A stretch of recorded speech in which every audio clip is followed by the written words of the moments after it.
ನಾನು ನೋಡಲು ತುಂಬಾ ಚೆನ್ನಾಗಿದ್ದೇನೆ. ನಾನು ಅಷ್ಟು ಸುಂದರವಾಗಿರುವುದೇ ನನ್ನ ಹಲವಾರು ಸಮಸ್ಯೆಗಳಿಗೆ ಕಾರಣವೆಂದರೂ ಅದು ತಪ್ಪಾಗಲಾರದು. ನಾನು ಮನೆಯಿಂದ ಹೊರಗೆ ನಡೆಯುತ್ತಿದ್ದರೆ ಪಡ್ಡೆ ಹುಡುಗರ ಕಣ್ಣೆಲ್ಲ ನನ್ನ ಮೇಲೆ ಇರುತ್ತವೆ. ಆದರೂ ನಾನು ಏನು ಮಾಡಲಾರದೆ ಸುಮ್ಮನೆ ನನ್ನ ಕೆಲಸಕ್ಕೆ ಹೋಗಿ ಬರುತ್ತೇನೆ. ನನ್ನ ವಯಸ್ಸು 30. ನಾನು ಮನೆಯಲ್ಲಿಯೇ ಇರುತ್ತೇನೆ. ನನ್ನ ಗಂಡ ಒಂದು ಪ್ರೈವೇಟ್ ಕಂಪನಿಯಲ್ಲಿ ಕೆಲಸ ಮಾಡುತ್ತಾರೆ. ಅವರು ಬೆಳಗ್ಗೆಯಿಂದ ಸಂಜೆಯವರೆಗೆ ಕೆಲಸ ಎಂದೇ ಸಮಯ ಕಳೆಯುತ್ತಾರೆ. ನನಗೆ ಬೇಕಾದದ್ದನ್ನು ಅವರು ತಂದುಕೊಡುತ್ತಾರೆ. ಆದರೆ ನನಗೆ ಮಾತ್ರ ಅಗತ್ಯವಿದ್ದಿದ್ದೇ ಸಿಗುತ್ತಿಲ್ಲ ಅನ್ನಿಸುತ್ತಿದೆ. ನಮ್ಮ ಮನೆಯ ಮೇಲಿನ ಒಂದು ರೂಮ್ ಖಾಲಿಯಾಗಿತ್ತು.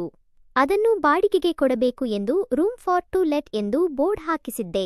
ಒಂದು ದಿನ ಒಬ್ಬ ಯುವಕ ಬಂದು ಈ ರೂಮ್ ಬಾಡಿಗೆಗೆ ಇದೆಯೇ ಎಂದು ಕೇಳಿದ. ನಾನು ಅವನನ್ನು ನೋಡಿ ಆಶ್ಚರ್ಯಗೊಂಡೆ.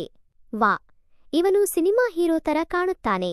ನಾನು ಅವನಿಗೆ ನೀನು ಏನು ಕೆಲಸ ಮಾಡ್ತೀಯಾ ಎಂದು ಕೇಳಿದೆ. ಅವನು ಇಂಜಿನಿಯರಿಂಗ್ ಫೈನಲ್ ಇಯರ್ ಓದುತ್ತಿದ್ದೇನೆ ಎಂದ. ನಾನು ಅವನ ಹೆಸರನ್ನು ಕೇಳಿದೆ. ಸೌರಭ್ ಎಂದು ಉತ್ತರಿಸಿದ. ಅವನು ತನ್ನ ಆಧಾರ್ ಕಾರ್ಡ್ ಜೆರಾಕ್ಸ್ ನನ್ನ ಕೈಗೆ ಕೊಟ್ಟ. ನಾನು ಸರಿ ಎಂದು ಹೇಳಿ ರೂಮ್ ಬಾಡಿಗೆಗೆ ಸಂಬಂಧಿಸಿದ ಕೆಲವು ಷರತ್ತುಗಳನ್ನು ಹೇಳಿದೆ. ಫ್ರೆಂಡ್ಗಳನ್ನು ಕರೆದುಕೊಂಡು ಬಂದು ರೂಮು ಗಲೀಜು ಮಾಡಬಾರದು ಎಂದು ಹೇಳಿದಾಗ ಅವನು ಎಲ್ಲದಕ್ಕೂ ಓಕೆ ಎಂದು ತಲೆ ತಗ್ಗಿಸಿಕೊಂಡು ಒಪ್ಪಿಕೊಂಡ. ಅವನ ನಡವಳಿಕೆಯಿಂದ ಇವನಿಗೆ ಇನ್ನೂ ಜೀವನದ ಪಾಠ ಕಲಿಸಬೇಕು ಎಂಬ ಭಾವನೆ ನನಗಾಯಿತು. ಹಾಗಾಗಿ ನಾನು ಅವನಿಗೆ ರೂಮ್ ಬಾಡಿಗೆ ಕೊಟ್ಟುಬಿಟ್ಟೆ. ಸಂಜೆ ನನ್ನ ಗಂಡ ಮನೆಗೆ ಬಂದು ಮೇಲಿನ ರೂಮ್ ಬಾಡಿಗೆಗೆ ಕೊಟ್ಟಿದ್ದೀಯಾ ಎಂದು ಕೇಳಿದರು. ಯಾಕೆಂದರೆ ನಾನು ಮನೆಯ ಮುಂದೆ ಇದ್ದ ಬೋರ್ಡ್ ತೆಗೆದು ಹಾಕಿದ್ದೆ. ಹೌದು, ಇಂಜಿನಿಯರಿಂಗ್ ಫೈನಲ್ ಇಯರ್ ಹುಡುಗನಿಗೆ ಕೊಟ್ಟಿದ್ದೇನೆ ಎಂದೆ. ಅದಕ್ಕವರು ಸರಿ ಬಿಡು ಎಂದು ಹೇಳಿದರು. ನಾನು ಸೌರಭನಿಂದ ಪಡೆದ ಅಡ್ವಾನ್ಸ್ ಹಣವನ್ನು ಗಂಡನ ಕೈಗೆ ಕೊಟ್ಟೆ. ನಂತರ ನಾನು ಅಡುಗೆ ಮಾಡಿ ಗಂಡನಿಗೆ ಊಟ ಬಡಿಸಿದೆ. ಊಟದ ನಂತರ ಅವರು ಯಾವಾಗಲೂ ಮಾಡುವ ಕೆಲಸ ಮುಗಿಸಿ ನಿಧಾನವಾಗಿ ಹಾಸಿಗೆಯಲ್ಲಿ ಮಲಗಿದರು. ನಾನು ಆಶ್ಚರ್ಯದಿಂದ, ಏನ್ರೀ ಇಷ್ಟು ಬೇಗನಾ ಅಂತ ಕೇಳಿದೆ. ಅವರು ಅದಕ್ಕೆ ಬೆಳಿಗ್ಗೆ ಆಫೀಸ್ ಹೋಗಬೇಕು ಅದಕ್ಕೆ ಎಂದು ಮಲಗಿದರು. ನಾನು ದಿನ ನಿಮ್ಮದು ಇದೇ ಗೋಳು ಆಯಿತು ನೋಡಿ ಎಂದು ಸುಮ್ಮನೆ ಮಲಗಿದೆ. ಬೆಳಿಗ್ಗೆ ಎದ್ದು ಬೇಗನೆ ಟಿಫನ್ ಮಾಡಿದೆ. ಅವರು ಕೆಲಸಕ್ಕೆ ಹೋದರು. ನಾನು ಫ್ರೆಶ್ ಆಗಿ ಸ್ನಾನ ಮಾಡಿಕೊಂಡು ಟಿವಿ ನೋಡ್ತಾ ಕುಳಿತಿದ್ದೆ. ಗೇಟ್ ಸೌಂಡ್ ಆಯಿತು. ಯಾರು ಎಂದು ನೋಡಲು ಹೊರಗೆ ಬಂದಾಗ ಸೌರಭ ಬಾಗಿಲು ಬಳಿ ಬಂದು ತನ್ನ ಬೈಕ್ನಿಂದ ಇಳಿದು ಬ್ಯಾಗ್ ತೆಗೆದುಕೊಂಡು ಒಳಗೆ ಬಂದ. ಅವನು ನನ್ನನ್ನು ನೋಡುತ್ತಾ ಗುಡ್ ಮಾರ್ನಿಂಗ್ ಆಂಟಿ ಎಂದು ಹೇಳಿದ. ನಾನು ಹೇ ವೆರಿ ಗುಡ್ ಮಾರ್ನಿಂಗ್ ಎಂದು ಹೇಳಿದೆ. ಅವನು ತಿಂಡಿ ಆಯ್ತಾ ಆಂಟಿ ಎಂದು ಕೇಳಿದ. ನಾನು ಆಯ್ತು, ನಿನ್ನದು ಆಯ್ತಾ ಎಂದು ಕೇಳಿದೆ. ನೆನ್ನೆ ಬಂದಾಗ ಎಷ್ಟು ಸೈಲೆಂಟ್ ಆಗಿದ್ದವನು ಇವತ್ತೇನು ಎಷ್ಟು ಚೆನ್ನಾಗಿ ಮಾತಾಡ್ತಾನೆ. ಅಬ್ಬಬ್ಬಾ ಎಂದು ಮನಸ್ಸಿನಲ್ಲಿಯೇ ಅಂದುಕೊಂಡೆ. ನಂತರ ಅವನು ಅವಸರದಲ್ಲಿ ಕಾಲೇಜಿಗೆ ಹೋಗಬೇಕು ಎಂದು ತನ್ನ ಬೈಕ್ ತೆಗೆದುಕೊಂಡು ಹೊರಟು ಹೋದ. ನಾನು ಮನೆಯ ಒಳಗೆ ಬಂದು ಬಾಗಿಲು ಹಾಕಿ ಟಿವಿಯಲ್ಲಿ ಬರುತ್ತಿದ್ದ ಹಾಡು ಕೇಳುತ್ತಾ ಆ ಕೆಲಸ ಮಾಡಿಕೊಂಡು ಸುಮ್ಮನೆ ಮಲಗಿದೆ. ಮಧ್ಯಾಹ್ನ ಎದ್ದು ಅನ್ನ ಸಾಂಬಾರ್ ಮಾಡಿಕೊಂಡು ಊಟ ಮಾಡಿದೆ. ಸಂಜೆ ಆಯಿತು. ನನ್ನ ಗಂಡ ಬಂದರು. ಮೇಲಿನ ಕೋಣೆಗೆ ಹೋಗಿ ಸೌರಭನನ್ನು ಪರಿಚಯ ಮಾಡಿಕೊಂಡು ಬಂದರು. ನಾನು ಸುಮ್ಮನೆ ಇದ್ದೆ. ಅವನ ಬಗ್ಗೆ ಏನು ಹೇಳಲು ಹೋಗಲಿಲ್ಲ. ಮೊದಲೇ ಇವರು ಒಂಥರ ಸ್ವಭಾವದವರು. ಅಂಥದ್ದರಲ್ಲಿ ಏನಾದರೂ ಅವನ ಬಗ್ಗೆ ಕೇಳಿದರೆ ಏನೇನೋ ಮಾತಾಡಿ ಸುಮ್ಮನೆ ಯಾಕೆ ತೊಂದರೆ ಎಂದುಕೊಂಡು ಟೀ ಮಾಡಿಕೊಟ್ಟೆ. ಹೀಗೆ ದಿನಗಳು ಉರುಳಿದಂತೆ ಸೌರಭ್ ನನ್ನ ಜೊತೆ ಜಾಸ್ತಿ ಮಾತಾಡೋಕೆ ಸ್ಟಾರ್ಟ್ ಮಾಡಿದ್ದ. ನಾನು ಕೂಡ ಅದನ್ನೇ ಬಯಸುತ್ತಿದ್ದೆ. ಯಾವಾಗ ಆ ಕ್ಷಣಕ್ಕೆ ಇಳಿಯಬೇಕು ಎಂದು ಚಿಂತಿಸುತ್ತಿದ್ದೆ. ಮನೆಯ ಮುಂದೆ ನಾನು ಕಸಗುಡಿಸಿ ರಂಗೋಲಿ ಹಾಕುವಾಗ, ಬಟ್ಟೆ ತೊಳೆಯುವಾಗ ಅವನು ಕೆಳಗೆ ಬಂದು ನನ್ನ ಜೊತೆ ಮಾತನಾಡುತ್ತಾ ನಿಲ್ಲುತ್ತಿದ್ದ. ನನಗೆ ಅವನ ದೃಷ್ಟಿಕೋನ ಮತ್ತು ಉದ್ದೇಶ ಸಂಪೂರ್ಣವಾಗಿ ತಿಳಿದಿತ್ತು. ನಾನು ಕೂಡ ಏನು ಗೊತ್ತಿಲ್ಲದಂತೆ ಇರುತ್ತಿದ್ದೆ. ಪಾಪ, ಅವನಿಗೂ ಆಸೆಯಿರುತ್ತದೆ. ಈ ಚಂದದ ಹಣ್ಣುಗಳನ್ನು ತಿನ್ನದೇ ಬಿಡುವುದಿಲ್ಲ ಅಲ್ಲವೇ? ಯಾರೇ ಆದರೂ ಉಪ್ಪು ಹುಳಿ ಖಾರ ತಿಂದಿರುತ್ತಾರೆ ಎಂದು ತಲೆ ಕೆಡಿಸಿಕೊಳ್ಳಲಿಲ್ಲ. ಒಂದು ದಿನ ನಾನು ನಮ್ಮ ಎದುರಿನ ಮನೆಗೆ ಒಂದು ಸಮಾರಂಭಕ್ಕೆ ಹೋಗಿದ್ದೆ. ಅಲ್ಲಿ ಒಬ್ಬಳು ನನ್ನ ಕಂಡರೆ ಆಗದವಳು ನನ್ನ ಹಿಂದೆ ನಿಂತುಕೊಂಡು ಮದುವೆಯಾಗಿ ಇಷ್ಟು ವರ್ಷ ಆದರೂ ಸಂತಾನ ಭಾಗ್ಯ ಇಲ್ಲ ಎಂದು ಹೇಳುವ ಮಾತುಗಳು ನನ್ನ ಕಿವಿಗೆ ಬಿದ್ದವು. ನಾನು ಸ್ವಲ್ಪ ದುಃಖಪಟ್ಟೆ. ಆ ತುಂಬಿದ ಜನರ ಕಾರ್ಯಕ್ರಮದಲ್ಲಿ ತೆಗೆದುಕೊಳ್ಳಲೇಬೇಕಾಗಿತ್ತು. ಆದ್ದರಿಂದ ಸುಮ್ಮನೆ ಇದ್ದು ನಂತರ ಮನೆಗೆ ಬಂದೆ. ಕನ್ನಡಿಯಲ್ಲಿ ನನ್ನನ್ನು ನಾನು ನೋಡಿಕೊಂಡೆ. ನನಗೆ ಏನಾಗಿದೆ?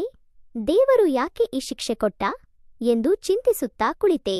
ನನ್ನ ಪತಿರಾಯ ಮಾಡಬೇಕಿದ್ದ ಕಾರ್ಯ ಚೆನ್ನಾಗಿ ಮಾಡಿದ್ದರೆ ನಾನು ಅವಳಿಂದ ಇಂತಹ ಮಾತು ಕೇಳಲು ಸಾಧ್ಯವಿರುತ್ತಿರಲಿಲ್ಲ ಎಂದು ಸುಮ್ಮನೆ ಮಂಚದ ಮೇಲೆ ಕುಳಿತಿದ್ದೆ. ನನ್ನ ಗಂಡ ಕೆಲಸದಿಂದ ಮನೆಗೆ ಬಂದರು. ಅವರು ನನ್ನನ್ನು ಹಿಂದಿನಿಂದ ನೋಡಿ, ಏನೇ ಇಷ್ಟು ತಯಾರಾಗಿ ಮಂಚದ ಮೇಲೆ ಕುಳಿತಿದ್ದಿ ಇವತ್ತು ಏನಾದರೂ ಮದುವೆಯಾದ ದಿನಾನೇ ಎಂದು ಕೇಳಿದರು. ನಂತರ ಎದುರು ಮನೆಯಲ್ಲಿ ಸಮಾರಂಭಕ್ಕೆ ಹೋಗಿದ್ದೀಯಾ ಎಂದು ಕೇಳಿದರು. ನಾನು ಮಾತಾಡದೇ ಇದ್ದದ್ದನ್ನ ನೋಡಿ ಅವರು ನನ್ನ ಕಡೆ ಮುಖ ಮಾಡಿದರು. ಯಾಕೆ ಕಣ್ಣಲ್ಲಿ ನೀರು? ಏನಾಯಿತು ಎಂದು ಕೇಳಿದರು. ನಾನು ಒದ್ದೆ ಕಣ್ಣನ್ನು ಒರೆಸಿಕೊಂಡು ಸುಮ್ಮನೆ ಕುಳಿತೆ. ಅವರು ಕಿಚನ್ಗೆ ಹೋಗಿ ಫ್ರಿಡ್ಜ್ ಇಂದ ನೀರು ತಂದುಕೊಟ್ಟರು. ಸ್ವಲ್ಪ ನೀರು ಕುಡಿ, ಏನಾಗಿದೆ ಧೈರ್ಯವಾಗಿ ಹೇಳು ಎಂದು ನನ್ನನ್ನು ತಬ್ಬಿಕೊಂಡು ಕೇಳಿದರು. ನಾನು ಏನೂ ಇಲ್ಲರಿ ಎಂದು ಹೇಳಿದೆ. ಆದರೂ ಅವರು ಮುದ್ದು ಮಾಡಿ ಕೇಳುವುದು ನಿಲ್ಲಿಸಲಿಲ್ಲ. ನಾನು ನಡೆದ ಘಟನೆಯನ್ನು ತಿಳಿಸಿದೆ. ಅವರು ದೇವರು ಯಾವತ್ತಾದರೂ ಒಳ್ಳೆಯದು ಮಾಡುತ್ತಾನೆ, ಸ್ವಲ್ಪ ಸಮಯ ಕಾಯಬೇಕು ಎಂದು ಹೇಳಿದರು. ನಾಳೆ ನನಗೆ ಪರಿಚಯ ಇರುವ ಒಬ್ಬ ಸ್ವಾಮೀಜಿ ಹತ್ತಿರ ಹೋಗೋಣ, ತಯಾರಾಗು ಎಂದು ಹೇಳಿದರು. ನಾನು ಸ್ವಾಮೀಜಿ ಗೀಮಿಜಿ ಹತ್ತಿರ ನಾನು ಬರುವುದಿಲ್ಲ ಎಂದು ಹೇಳಿದೆ. ಅದಕ್ಕವರು ಸರಿಬಿಡು, ನೀನೆಂದು ನನ್ನ ಮಾತು ಕೇಳಿದ್ದೀಯಾ ಎಂದು ಸಿಟ್ಟಿನಿಂದ ಹೊರಗೆ ಹೋದರು. ನನಗೆ ಸ್ವಾಮೀಜಿಗಳ ಬಗ್ಗೆ ಯಾವುದೇ ನಂಬಿಕೆ ಇಲ್ಲ. ಅದರಲ್ಲೂ ನಮ್ಮ ಪ್ರಯತ್ನವನ್ನು ನಾವು ಸರಿಯಾಗಿ ಮಾಡದಿದ್ದರೆ ಯಾರು ತಾನೇ ಏನು ಸಹಾಯ ಮಾಡೋಕೆ ಸಾಧ್ಯ ಅಂತ ನನಗೆ ಅನಿಸುತ್ತಿತ್ತು. ಮರುದಿನ ಬೆಳಿಗ್ಗೆ ಎದ್ದೇಳುವಾಗ ಸಮಯ 7 ಗಂಟೆ ಆಗಿತ್ತು. ಅವರು ನೋಡಿದರೆ ಯಾಕೋ ಅವತ್ತು ಬೇಗ ಎದ್ದು ಕೆಲಸಕ್ಕೆ ಹೋಗಿದ್ದರು. ನಾನು ಬಟ್ಟೆ ತೊಳೆದು ಒಣಗಲು ಹಾಕಬೇಕು ಎಂದು ಮೇಲೆ ಹೋದೆ. ಅಲ್ಲಿ ಸೌರಭ್ ಎಳೆಬಿಸಿಲಿಗೆ ವ್ಯಾಯಾಮ ಮಾಡುತ್ತಿದ್ದ. ಅವನನ್ನು ನೋಡಿದೆ. ಅಬ್ಬಬ್ಬ, ಅರ್ಧ ತೋಳಿನ ಅಂಗಿ, ಶಾರ್ಟ್ಸ್ ಹಾಕಿಕೊಂಡು ಆತ ವ್ಯಾಯಾಮ ಮಾಡುತ್ತಾ ಇದ್ದರೆ ನಾನು ನೋಡುತ್ತಾ ಬಟ್ಟೆಗಳನ್ನು ಒಣಗಿಸಿ ಹಾಕಿದೆ. ಅವನು ಗುಡ್ ಮಾರ್ನಿಂಗ್ ಆಂಟಿ ಎಂದು ಹೇಳಿದ. ನಾನು ಕೂಡ ಗುಡ್ ಮಾರ್ನಿಂಗ್ ಹೇಳಿ, ಏನೋ ವ್ಯಾಯಾಮ ಫುಲ್ಲು ಜೋರ ಇದೆ ಎಂದು ಕೇಳಿದೆ. ಅವನು ಜೋರೇನಿಲ್ಲ ಆಂಟಿ, ಸುಮ್ಮನೆ ತಕ್ಕ ಮಟ್ಟಿಗೆ ಮಾಡ್ತಾ ಇದ್ದೀನಿ. ಫೈನಲ್ ಎಕ್ಸಾಮ್ ಮುಗಿದ ನಂತರ ಜಿಮ್ಗೆ ಹೋಗ್ತೀನಿ ಎಂದು ಹೇಳಿದ. ಜಿಮ್ಗೆ ಹೋಗದೇನೆ ಹೀಗಿದೆ, ಇನ್ನು ಜಿಮ್ಗೆ ಸೇರಿಕೊಂಡರೆ ಕಥೆ ಮುಗೀತು ಬಿಡಪ್ಪ ಎಂದು ಹೇಳಿ ಕೆಳಗೆ ಬಂದೆ. ಅವನು ಕಾಲೇಜಿಗೆ ಹೋಗದೆ ರೂಮಿನಲ್ಲಿಯೇ ಓದುತ್ತಿದ್ದ. ನಾನು ತಿಂಡಿ ಮಾಡಿದೆ. ನಮ್ಮ ಯಜಮಾನರು ಬೇರೆ ಕೆಲಸಕ್ಕೆ ಬೇಗ ಹೋಗಿದ್ದರು. ಹೀಗಾಗಿ ಸ್ವಲ್ಪ ತಿಂಡಿ ಜಾಸ್ತಿ ಉಳಿದುಕೊಂಡಿತ್ತು. ನಾನು ಅದನ್ನು ತೆಗೆದುಕೊಂಡು ಮೇಲೆ ಹೋಗಿ ಅವನಿಗೆ ಕೊಟ್ಟೆ. ಅದಕ್ಕೆ ಅವನು ಹೇ ಥ್ಯಾಂಕ್ಸ್ ಆಂಟಿ, ತಿಂಡಿ ಸೂಪರ್ ಆಗಿದೆ, ನಿಮ್ಮ ತರ ಅಂತ ಹೇಳಿದ. ನಾನು ಅವನಿಗೆ ಏನು ನನ್ನ ತರ ಎಂದು ಜೋರಾಗಿ ಕೇಳಿದೆ. ಅವನು ಹೂ ಆಂಟಿ, ತಿಂಡಿ ಕೊಟ್ಟಿದ್ದಕ್ಕೆ ಇನ್ನೊಮ್ಮೆ ಥ್ಯಾಂಕ್ಸ್ ಎಂದು ಹೇಳಿದ. ಹೇ, ನೀನು ತುಂಬಾ ಚಾಲಾಕಿ ಇದ್ದೀಯಾ ಕಣೋ. ಮೊದಲ ದಿನ ನೀನು ಸುಮ್ಮನೆ ತಲೆ ತಗ್ಗಿಸಿ ನಿಂತಿದ್ದೆ. ಇವತ್ತು ತಲೆ ಎತ್ತಿ ಅಲ್ಲಿಗೆ ನೋಡ್ತಾ ಇದ್ದೀಯಾ? ನೀನು ಸಾಮಾನ್ಯದವನಲ್ಲ ಎಂದು ಹೇಳಿದೆ. ಹೀಗೆ ಅವನು ನನ್ನ ಜೊತೆ ನನಗೆ ಗೊತ್ತಿಲ್ಲದಂತೆ ತುಂಬಾ ಹತ್ತಿರವಾಗಿಬಿಟ್ಟ. ನಾನು ಕೂಡ ಮನೆಯಲ್ಲಿ ಒಬ್ಬಳೇ ಇರುತ್ತಿದ್ದರಿಂದ ಅವನ ಜೊತೆ ಸ್ವಲ್ಪ ಹರಟೆ ಹೊಡೆಯುತ್ತಿದ್ದೆ. ಒಂದು ದಿನ ನಾನು ಬ್ಯಾಂಕಿಗೆ ಹೊರಟಿದ್ದೆ. ನಮ್ಮ ಯಜಮಾನರು ಬೈಕ್ ಮೇಲೆ ಕರೆದುಕೊಂಡು ಹೋಗಿ ಎಂದರೆ ಕೆಲಸ ಇದೆ ಎಂದು ಹೊರಟು ಹೋದರು. ನಾನು ಸೀರೆ ತೊಟ್ಟು ಮುಖಕ್ಕೆ ಮಾಸ್ಕ್ ಹಾಕಿಕೊಂಡು ಹೊರಗೆ ಹೋಗ್ತಾ ಇದ್ದೆ. ಆಗ ಸೌರಭ್ ಕೂಡ ಎಲ್ಲಿಗೋ ಹೊರಟಿದ್ದ. ನೀವು ಎಲ್ಲಿಗೋ ಹೊರಟಂತೆ ಕಾಣಿಸುತ್ತಿದೆ ಎಂದು ಕೇಳಿದ. ನಾನು ಬ್ಯಾಂಕಿಗೆ ಹೋಗ್ತಾ ಇರೋದು ತಿಳಿಸಿದೆ. ಅವನು ಅದೇ ರೂಟ್ನಲ್ಲಿ ಹೋಗ್ತಾ ಇದ್ದೀನಿ, ಬನ್ನಿ ಡ್ರಾಪ್ ಮಾಡ್ತೀನಿ ಎಂದು ಕೇಳಿದ. ನಾನು ಮೊದಲಿಗೆ ಬೇಡ ಎಂದರೂ ನಂತರ ಅವನು ಕೇಳಿಕೊಂಡಿದ್ದಕ್ಕೆ ಬೈಕ್ ಹತ್ತಿದೆ. ದಾರಿಯಲ್ಲಿ ಅವನು ಬೇಕು ಎಂದೇ ಬ್ರೇಕ್ ಹಾಕುತ್ತಿದ್ದನು. ನಾನು ಗಮನಿಸುತ್ತಿದ್ದೆ, ಆದರೆ ಏನು ಹೇಳಲು ಹೋಗಲಿಲ್ಲ. ಬ್ಯಾಂಕ್ ಬಂದಿತ್ತು. ಅವನು ನನ್ನ ಇಳಿಸಿ ಬಾಯ್ ಆಂಟಿ ಎಂದು ಮುಗುಳು ನಗುತ್ತಾ ಹೊರಟು ಹೋದ. ಅವನ ಮುಗುಳು ನಗು ನೋಡಿ ನನಗೆ ನಗು ಬಂದಿತ್ತು. ಸ್ವಲ್ಪ ದಿನದ ನಂತರ ಅವನು ನೇರವಾಗಿ ಮಾತನಾಡಲು ಆರಂಭಿಸಿದ. ಆದರೂ ನಾನು ಸುಮ್ಮನಿದ್ದೆ. ಹೀಗೆ ಒಂದು ದಿನ ನಮ್ಮ ಯಜಮಾನರು 1 ವಾರ ಟ್ರೈನಿಂಗ್ ಇದೆ ಎಂದು ಹೊರಟು ನಿಂತರು. ನನಗೆ ಅವರು ನನ್ನನ್ನು ಒಬ್ಬಳೇ ಬಿಟ್ಟು ಹೋಗುವುದು ಇಷ್ಟವಿರಲಿಲ್ಲ. ಹೋಗಲೇಬೇಕಲ್ಲ ಎಂದು ಹೊರಟು ಹೋದರು. ಅವರಿಗೆ ಬಾಯ್ ಹೇಳಿದ ತಕ್ಷಣ ನಾನು ಟಿವಿ ನೋಡುತ್ತಾ ಕುಳಿತೆ. ಡೋರ್ ಬೆಲ್ ಆಯಿತು. ಯಾರು ಎಂದು ನೋಡಿದರೆ ಸೌರಭ್. ಓ ನೀನಾ, ಏನು ಸುದ್ದಿ ಅಂತ ಕೇಳಿದೆ. ಅವನು ಮನೆ ಬಾಡಿಗೆ ತಗೊಳ್ಳಿ ಎಂದು ಹಣ ಕೈಯಲ್ಲಿಟ್ಟ. ಕೈ ಟಚ್ ಆಯಿತು. ನನಗೆ ಒಂದು ಕ್ಷಣ ಏನೇನೋ ಕನಸುಗಳು ಬಂದು ಹೋದವು.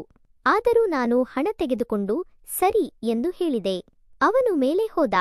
ಅವನು ಹಣ ಕೊಡುವಾಗ ಅಲ್ಲಿಗೆ ನೋಡುತ್ತಿದ್ದದ್ದು ನನ್ನ ನೆನಪಿಗೆ ಬಂದಿತ್ತು. ಆದರೂ ನಾನು ಏನು ಮಾಡೋದು, ಇವಾಗೆಲ್ಲ ಇದೆಲ್ಲ ಬೇಡ ಎಂದು ಸುಮ್ಮನಾದೆ. ಸಂಜೆ ಯಜಮಾನರ ಜೊತೆ ಫೋನಿನಲ್ಲಿ ಮಾತನಾಡುತ್ತಿದ್ದೆ. ಮೇಲೆ ಹೊರಟು ಬಂದೆ. ಸೌರಭ್ ಮೊಬೈಲ್ನಲ್ಲಿ ಏನೂ ನೋಡುತ್ತಾ ಇದ್ದ. ನಾನು ಫೋನ್ನಲ್ಲಿ ಮಾತಾಡಿ ಮುಗಿಸಿದ ತಕ್ಷಣ ಅವನು ಏನು ಅಂಕಲ್ ಟ್ರೈನಿಂಗ್ಗೆ ಹೋಗಿದ್ದಾರೆ ಎಂದು ಕೇಳಿದ. ನಾನು ಹೌದು ಸೌರಭ್ ಎಂದು ಹೇಳಿದೆ. ಅವನು ಫೋನ್ನಲ್ಲಿ ಮಾತನಾಡುವುದನ್ನೆಲ್ಲ ಕೇಳಿಸಿಕೊಂಡಿದ್ದ. ಯಾಕೆಂದರೆ ನಾನು ಕೂಡ ಬೇಕು ಎಂದೇ ಜೋರಾಗಿ ಮಾತನಾಡಿದ್ದೆ. ನಂತರ ಅವನ ಕಣ್ಣುಗಳು ನನ್ನಲ್ಲಿ ಏನನ್ನು ಹುಡುಕಲು ಬಂದವು. ನಾನು ಕೂಡ ಸುಮ್ಮನೆ ನಿಂತಿದ್ದೆ. ಆದರೆ ಅದೆಲ್ಲ ಸರಿಯಲ್ಲ ಎಂದು ಕೆಳಗೆ ಬಂದುಬಿಟ್ಟೆ. ಅವನು ಇರಿ ಆಂಟಿ, ಏನವಸರ ಎಂದು ಕೇಳಿದ. ನಾನು ಸುಮ್ಮನೆ ಕೆಳಗೆ ಬಂದೆ.